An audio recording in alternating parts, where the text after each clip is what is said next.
I'll just start. Many people didn't know this, but my dad was dealing with some stuff this week. So shout out to my dad. That one was for you. So I know he's probably watching this right now.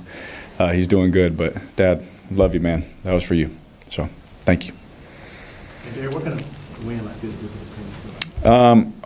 Hopefully just give us confidence in our process and give us confidence in the way that we go about our business. When things don't go right, when a coach gets fired, everyone feels that because we all had a hand in that. It's football. It's not just one person, but we know how that goes. And so it was an emotional week, but I was really proud of our guys that we flipped the switch and compartmentalized and just went to work. So thankful to get a win against team leading our division, and what a difference a week makes, right, for us. So hopefully we can continue to do and build on it, but we'll have definitely some corrections. But to get this win, I know it felt good for everybody in the building, and gave us hopefully some confidence going forward. What was it like throwing to MVS? I told him, I said, I love throwing to fast people, my whole career. I said, you're fast and tall. And so those are two good things. So we knew we didn't have a lot of experience going to play receiver for us today. But at the end of the day, I keep saying nobody cares. We have to go execute and we have to go make plays. Thankfully, we have a guy like MVS that he's played a lot of football at a very high level in some big situations. And so he was able to come down with some of those plays for us. But it felt good to be able to hit and connect on some of those, because we knew the potential was there, but it's nice to be able to connect on them and see it actually happen. Both of the long ones to him sort of hit perfectly for a guy you really haven't worked with much. Is that surprising at all to you? I'm just thankful, I'm thankful they hit, throwing to those fast guys, I tend to just see where they're running. And Coach Olson always told me, judge angles and speeds, whether it's walk through or full speed. And, that's how you work on accuracy. But thankfully, we were able to hit them in stride. Everyone would have been that's the thing about those plays. If you don't hit them, it's like, oh, well, they haven't worked together. And it'd probably be true. But thankfully, we hit them, and they ended up being really big plays for us in this game. But that's, he's a veteran. I'm a veteran. He knew the landmarks. He knew where to run. And thankfully, I've thrown to some fast guys here before that helped me.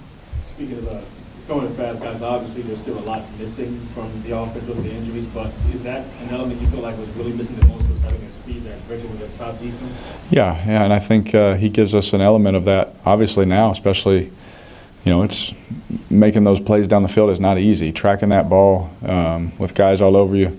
That's not easy, but he did a great job, and so hopefully that adds an element to teams watching the film, like, oh wow, they're back to throwing the thing 60 yards, in the air, and hopefully that helps, everyone else, helps AK, helps. It all works together, and so I'm sure the happiest person in the building was Alvin when he saw those connect, because now safety's got to back up, DBs are a little less, downhill, and so it's football. It all works together. Speaking of Alvin, what were your thoughts when he dropped the pass, and also what was y'all's intent on that play? Was that one y'all saved for that moment? Yeah, me and Clint on the sideline. He said, "Hey, next 2 to 5, how you like? You like this?" I was like, "Yes, please call that one." And so we liked it, and there's a progression to it. It just ended up being Alvin's play, and it's AK. I'm not worried about him. Obviously we want to hit it. We want to hit them all. But we're going to continue to rely on 41. He makes that play more times than not. So you go up to him and try and encourage him. Oh yeah, he basically came over and just, fell on me. Like, I'm so sorry. I was like, I just put my arm around him. I was like, bro, I love you, bro. If that ends up costing us, I would throw it 100 more times to you. Like, he knows that, I know that. He was heartbroken, that happened. He wanted to, ice the game. Don't even have to put the defense out there, in a situation. But thankfully, defense made a stop, so it didn't hurt as much. Well, Tyron said he thought maybe if that happened a month ago, you all might not have been able to recover to win. How do you feel about that? Yeah, we talked a lot about this week. Riz talked a lot about this week. Hey, if crap doesn't go our way, it's okay. Keep playing. you know, and it kind of just eased the mood. And we honestly, like, we have nothing to lose, you know. They already fired our coach, you know. We lost, you know, last week at the time to a team that was in last place in our division. I mean, what else do we have to lose? I mean, just go out there and compete, you know. If it doesn't go right, keep playing. And it kind of, that mindset of just keep playing, keep competing, kind of just put at ease to everybody. You know, it didn't have to, not that it was before, like feeling like we're on pins and needles, but it's like when you get your back up against the wall and guys haven't been in that situation or scenario, it can kind of feel like a big letdown. You know, it happened and everyone's crushed, like, ah, man, wish we had that one, but there was no, like, man, if they go get a field goal, we just got to keep playing, you know. And so I definitely felt that steadiness for sure. What was Rizzy like just going up in a pregame? Like, what was he like? What was he? Fired up, honest, intense. You know, those are the words that when I think of Riz, you know, that's what I think of, especially pregame, and you know, his awareness for what everyone's dealing with too. You know, it's rare, but he's really good at it. You know, Rich Bisaccio is a lot like that. You know, their awareness. I don't know if it's just special teams guys or what. Their awareness for knowing what a guy's dealing with, knowing what's going on at home, you know, but still encouraging you, there for you. He texted me late last night, you know, about the situation, you know, that we were dealing with as a family, and it was, you know, for that to be on his mind, he's about to coach his first head coach game, you know, it just says a lot about him, and I'm sure he texts multiple people, you know, last night, you know, because that's just who he is. So, you know, we love playing, and you want to win for him. You know, you want to put your best foot forward, and hopefully, you know, give him a chance at being a head coach someday.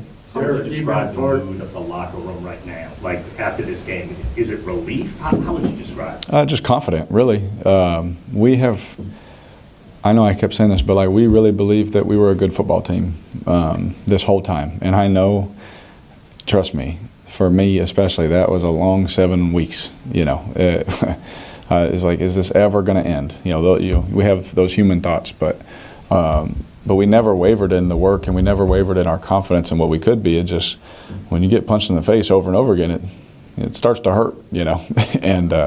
And so for us to bounce back and do that, you know, Double D said it to me. He said before the game, he looked at me. Our locker's right next to each other. He looked at me. He said, "Don't be surprised when it goes well today."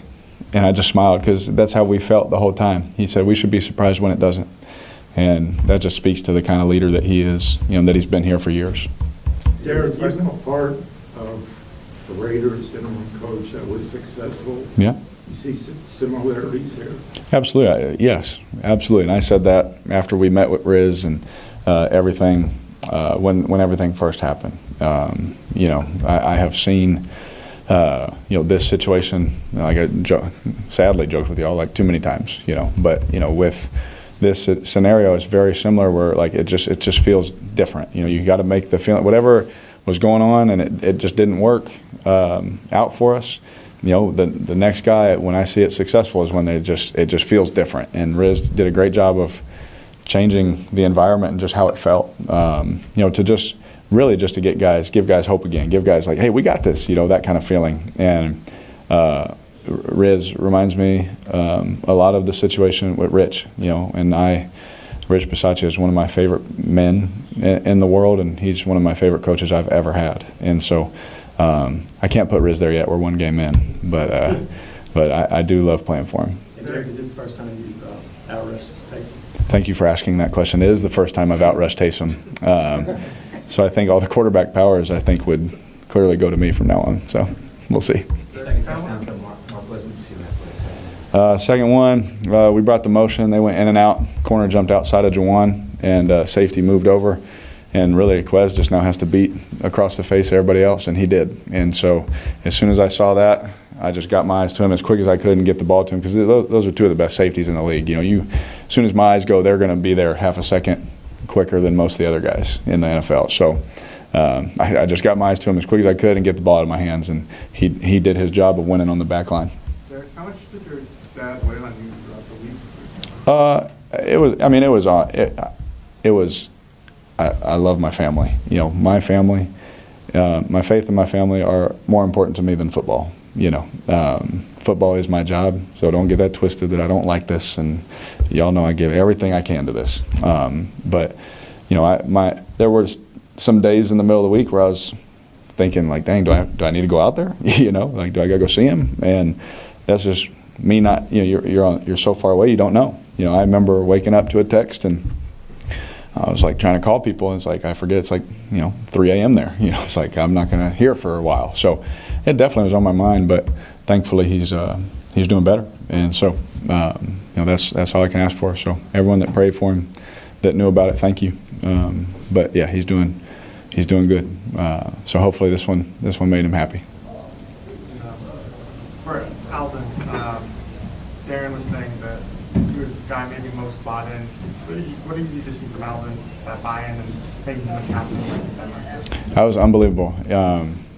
It was so cool to see how on the same page we all were, because I remember we had a moment where Devontae with the Raiders, Devontae was like, hey, we should make Josh Jacobs a captain, because we really felt his presence, we really felt his leadership growing and all that. We're like, and all of us like, absolutely, and we ended up doing that. And then we also, in this scenario, I thought of the same thing. I was like, AK deserves to be a captain. Like the way he leads, the way he is, the way him and I communicate, and Eric, pushing the guys, talking in front of the guys, all that kind of stuff. I was like, he deserves it. And before I could even say anything, Riz said it in the team meeting. I was like, perfect. So it's cool. It's cool when everyone's on the same page and feels that way. Because I think when that happened, I mean, the whole team meeting room erupted. Happy because he deserves it. And again, to be an all-time anything, apart from being a captain, I just say congrats to AK, because that's special, especially on a team like this. Good. Thank y'all. Appreciate it. Congrats. Thank you, brother.